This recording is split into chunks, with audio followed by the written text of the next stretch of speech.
The global trade landscape has been dramatically reshaped in recent years, with the US-China trade war standing as a stark example of rising protectionism.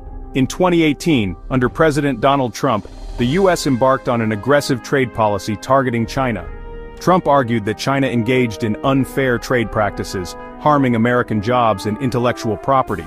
The initial volleys involved tariffs on billions of dollars worth of Chinese products, prompting retaliatory tariffs from Beijing. This tit-for-tat exchange escalated tensions, creating uncertainty in global markets. Businesses and consumers felt the impact, as the cost of goods rose on both sides of the Pacific. The trade war extended beyond tariffs, encompassing technology, investment, and intellectual property rights. The US government targeted Chinese tech giants like Huawei, citing national security concerns. This escalating conflict cast a long shadow over the global economy, fueling uncertainty and volatility. The IMF warned of the negative impact on global growth, highlighting the interconnectedness of the world economy. The US-China trade war entered a new phase in 2025, marked by heightened tensions and a more assertive stance from Beijing. The Biden administration maintained a tough stance on China, viewing it as a strategic competitor. In a significant escalation, the US increased tariffs on Chinese imports to 145%, prompting immediate retaliation from China with 125% tariffs on US goods. This tit-for-tat exchange sent shockwaves through global markets, further disrupting supply chains. Beyond tariffs, China issued a stern warning to other countries against making trade deals with the US that could harm Chinese interests. Beijing vowed reciprocal countermeasures against any nation seen as siding with the US. The trade war's impact extended far beyond the US and China, influencing geopolitical alignments. Countries around the world found themselves pressured to choose sides between the two economic giants. The heart of the US-China trade war lies in the tariffs imposed by both sides. These are essentially taxes placed on goods imported from the other country, making them more expensive for consumers and businesses. The Trump administration's initial tariffs were designed to protect American industries, particularly manufacturing. However, the tariffs have also raised costs for American businesses and consumers, leading to inflation and economic uncertainty. China retaliated with its own tariffs on US goods, targeting key American exports like soybeans, automobiles, and aircraft. These retaliatory tariffs have hurt American businesses and farmers, particularly those who rely heavily on the Chinese market.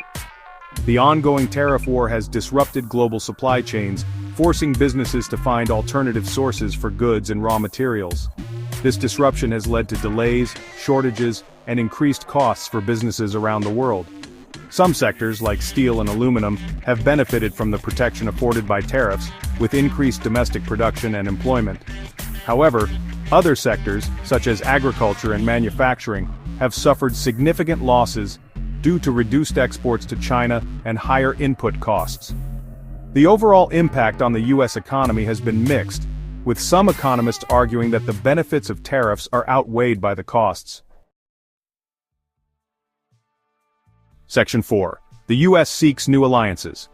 As the trade war with China intensified, the United States actively sought to forge new trade alliances and strengthen existing ones. The Trump administration engaged in bilateral trade talks with countries like Japan, South Korea, India, and the United Kingdom, aiming to reduce reliance on China.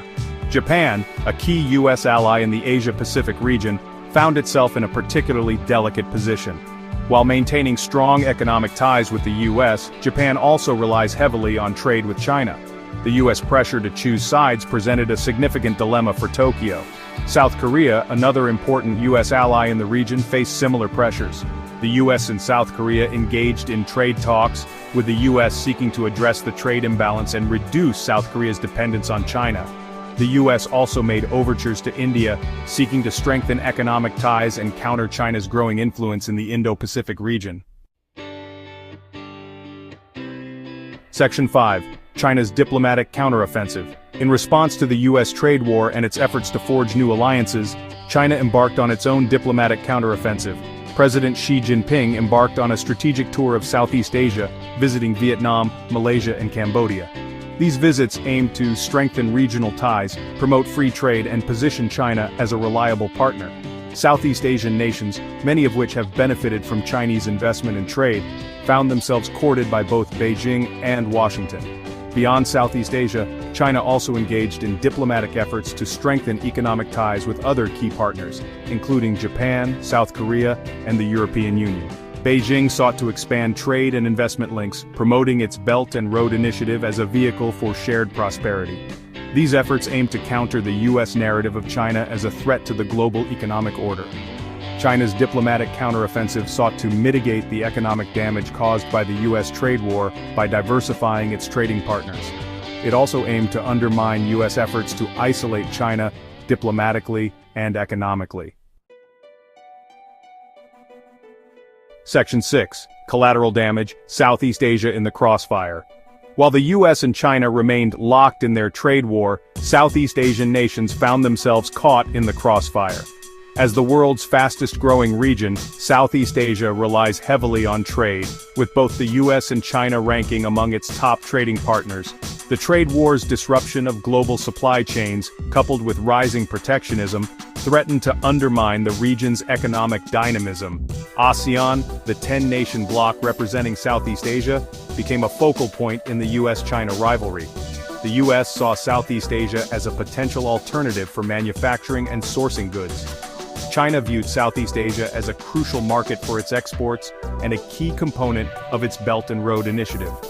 This competition for influence placed Southeast Asian nations in a difficult position, as they sought to maintain good relations with both powers. The economic impact of the trade war on Southeast Asia was significant, with declining demand for their products and disrupted supply chains. Beyond the economic impact, the trade war also had geopolitical implications, raising concerns about increased militarization and the erosion of ASEAN's centrality in regional affairs.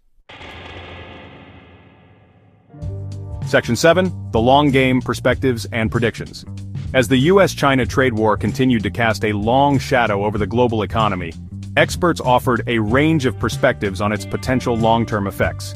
Some analysts argued that the trade war marked a fundamental shift in the global order, signaling the end of an era of US-led globalization. Others argued that the trade war, while disruptive in the short term, would ultimately lead to a rebalancing of the US-China economic relationship. Despite China's diplomatic outreach, many nations remained hesitant to fully align themselves with Beijing. Concerns about China's economic and military assertiveness made countries cautious about choosing sides. The long-term effects of the US-China trade war remained uncertain, with the potential for both cooperation and conflict. The outcome of this economic and geopolitical struggle will shape the 21st century and beyond.